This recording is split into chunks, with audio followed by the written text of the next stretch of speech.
اور ایک عبارت اس طریقے سے ہے قدمتنی زید فی المحراب، قدمتنی زید فی المحراب، تو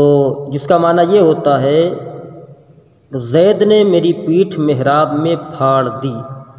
مطلب یہ ہوتا ہے کہ جسم پر کوئی کپڑا پہنا ہے تو پیٹھ کی طرف سے کھینچا وہ پھٹ گیا، تو اس میں اس کو اس طریقے سے تعبیر کیا قدمتنی زید فی المحراب،